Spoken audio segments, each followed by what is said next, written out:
What are the differences and similarities between the 2021 Dune film by Denis Villeneuve and the first half of the 1965 Dune novel by Frank Herbert? This video will contain no spoilers beyond Dune Part 1. Check out the amazing Alt-Shift-X video, The Real Dune, if you want a deeper dive. Now, let's begin. The opening scene establishes the situation. The desert planet Arrakis, also known as Dune, or Dune if you're American, is brutally controlled by House Harkonnen, who harvest the spice and tyrannize the Fremen natives. This isn't based on any specific moment or chapter from the book, but it sets up the status quo that's about to be shattered. We meet Paul, the heir to House Atreides. In the book, he's described as a small, skinny teenager with the olive skin of his father and the green eyes of his mother. Timothée Chalamet is in his late 20s, but looks like he could be in his late teens. He's having breakfast with his mother, the Lady Jessica, the Bene Gesserit concubine of Duke Leto Atreides. In the book, she's described as having bronze hair, although the official graphic novel makes her a full-on redhead. This scene showcases the Voice, a special Bene Gesserit control mechanism, kind of like a Jedi mind trick. This moment isn't in the book, but this portrait is. This is the late Duke Paulus Atreides, father of Leto. We later see this portrait, and the head of the bull who killed him, being taken to Arrakis. Paul listens to Dune on Audible to learn that juicy background lore, and no, I'm not sponsored. We learn that for the Fremen, the spice is a sacred hallucinogen which preserves life, and for the Imperium, it's used by the Spacing Guild navigators to ensure interstellar travel. In another film-only scene, we meet representatives of various factions within this universe, members of the Imperial Court, Spacing Guild representatives, and a sister of the Bene Gesserit. The Imperium is held up by three powerful pillars, which we learn more about in the book. One such pillar is the Padisha Emperor himself, Shaddam IV Carino, who sits the Lion Throne. Another is the Landsraad, an institution made up of the Great Houses, including House Atreides and House Harkonnen. Thirdly, there's the Spacing Guild, an interstellar travel, trade, and banking conglomerate. Spacing Guild navigators are so mutated by the spice that they resemble human-fish hybrids in tanks. The mysterious Bene Gesserit, meanwhile, are an ancient, quasi-mystical sisterhood.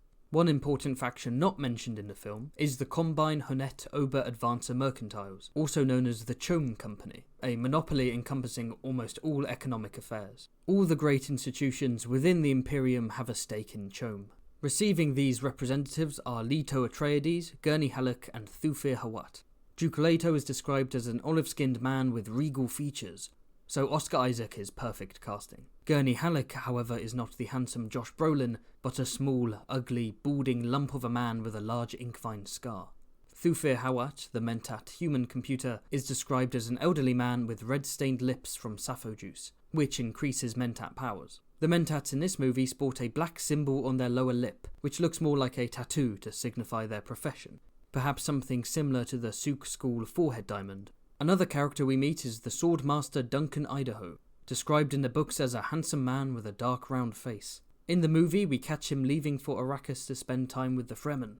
In the book, we first meet him when he returns with Stilgar from this adventure. Gurney Halleck trains with Paul in a scene that's almost identical to the book, although overall Gurney is a different character. Here he's more of a gruff military man, and less of a flamboyant, poetic Balasset playing Chad. There is a deleted scene where he plays the Balasset, but none of the deleted scenes have been released, because Denis Villeneuve hates us. Gurney furiously calls the Harkonnens brutal. He was once enslaved by them, and Beast Raban himself gave him the Inkvine scar. We travel from Caladan to Gadi Prime, the homeworld of House Harkonnen, a heavily industrialized planet bearing little sunlight. This scene is unique to the film. Count Glossu Raban of Lankivale, also known as Beast Raban due to his brutality, confronts his uncle, the Baron Vladimir Harkonnen, and the Baron's mentat, Piter de Vries. All are pale and completely hairless. Piter from the Lynch movie would be furious. The paleness is likely from the lack of sunlight, and the baldness must be related to the culture of Gadi Prime, as the servants all look the same. In the books, the Baron is grotesquely fat, and wears belt suspensors that allow him to walk swiftly despite his mass. Here he's large but somewhat muscular, and his suspensors are attached to his spine, allowing him to float. Beast Raban is never physically described, although the Baron views him as a muscle-minded tank brain, and Bautista's Raban captures that image well.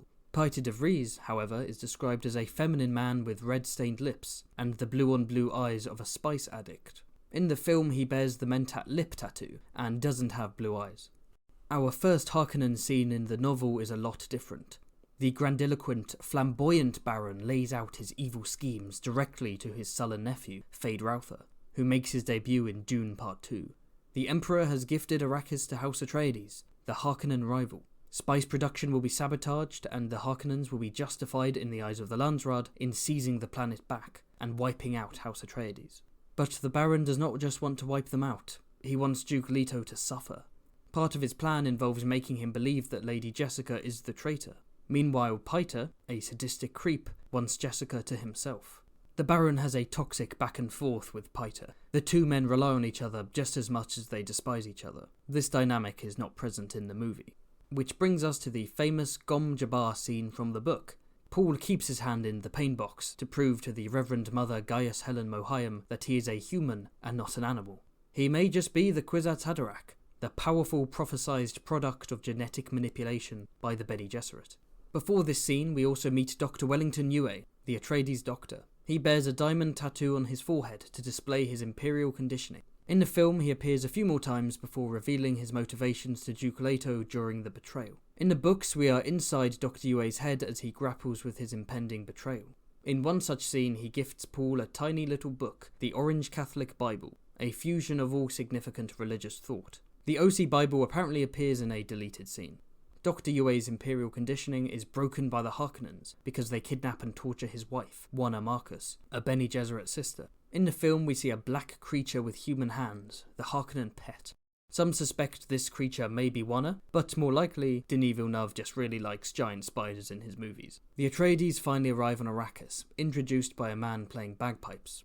Denis has said he's always seen the Atreides as a kind of Celtic people. I guess it's open to interpretation, but personally I never saw the olive-skinned, bullfighting, Atreus-descended House Atreides being, Celtic. We also see the Atreides symbol, the Black Hawk on green. The house coat of arms in the movie are very minimalist. The Harkonnen symbol looks like this, which is a large departure from the books, where it's stated to be a griffin.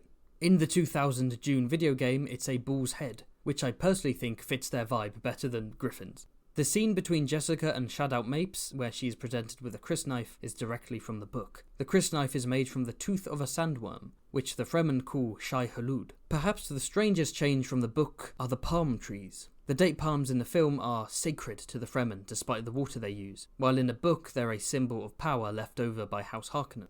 The Hunter-Seeker moment is straight from the book. Paul's death is not a necessary part of the Baron's plan, just the assassination attempt itself. It's designed to strike at Leto and stir up his paranoia. In fact, the book Baron, who has a proclivity for young boys, implies he wants Paul for himself. Speaking of the Baron, we get another film-only scene that confirms the Emperor is connected to these schemes. Let's jump from a film-only scene to a book-only scene. Lady Jessica discovers a hidden conservatory, in which she finds a kind note left by the previous resident, Lady Margot Fenring, a fellow Bene Gesserit sister who leaves a warning of treason on a leaf.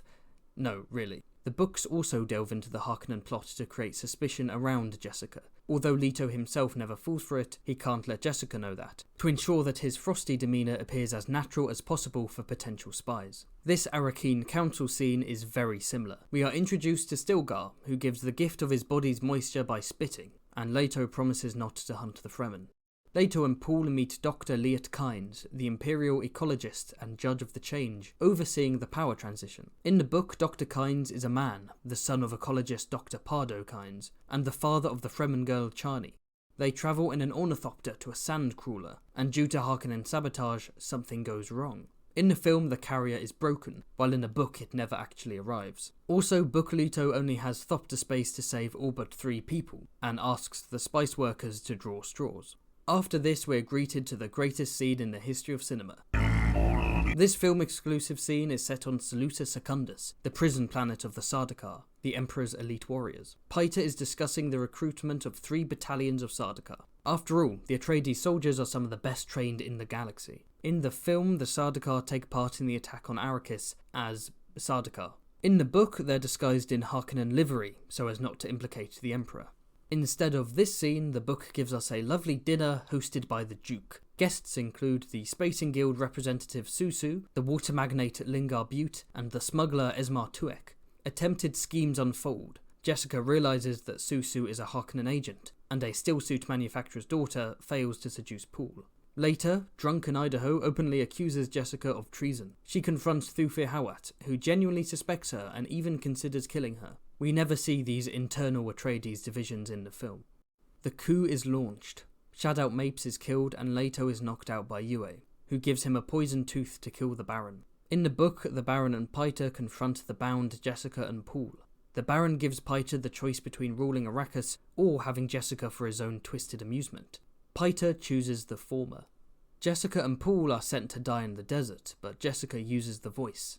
Kill him! In the novel, she's more subtle, telling them, "You don't have to fight over me," a sort of reverse psychology that makes them fight. Oh, and Paul kicks a man to death, because why not? The traitor is betrayed. Film Yue is beheaded by the Baron himself, while book Yue is stabbed in the back by Paita, but not before giving an ominous last warning to the Baron. Yue gets his revenge from the grave. Leto thinks of Jessica and releases the poison, killing himself as well as Paita de Vries, but the Baron protects himself with a ring-activated shield. The book Baron just yeets out of the room, and one of Book Leto's victims include the captain of the Harkonnen Guard, Uman Kudu. The shaken Baron realizes he needs a new captain, Eokin the Food, a new ruler of Arrakis, Beast Raban, and a new mentat, Thufir Hawat. After suffering a spice-induced freak-out in the tent, Paul and his mother are picked up by Duncan and Dr. Kynes and taken to an Imperial base. They are discovered by the Sardaukar. Duncan Idaho is slain and Dr. Kynes becomes a sandworm snack. In the book, Kynes is captured. The Baron is ordered by the Sardaukar to spare him as he technically works for the Emperor, but the Baron abandons him in the desert without a stillsuit. The dehydrated doctor hallucinates his father's voice before dying in a spice blow. The film Baron is damaged by the poison and heals himself inside a giant tank of black goop and orders Raban to squeeze Arrakis hard for spice and therefore income. This scene is likely inspired by Raban's first book appearance, in which he's summoned to the Baron's chambers and given command of Arrakis. This is because the Baron wishes to eventually replace the brutal Raban with his other nephew and heir, Fade Rautha, who he hopes will be seen as a saviour to the people of Arrakis. At the climax of the movie, Paul and Jessica survive a sandworm, and then meet some Fremen led by Stilgar. Jessica gains their respect by overpowering Stilgar, and Jamis invokes the Amtal rule to fight Paul to the death. The movie ends during the second act of the novel. In the future, I'll be comparing the second half of the novel to Dune Part 2, and I might also do a Lynch comparison for fun. If you're interested in Dune, as well as A Song of Ice and Fire content, like the video and subscribe to Fantasy Haven. Special thanks to my Lord of Light patrons, Andre, Alex the Pagan, Caden, Colshot, and Devcole. Let me know in the comments if you'd like to see more Dune content. See ya.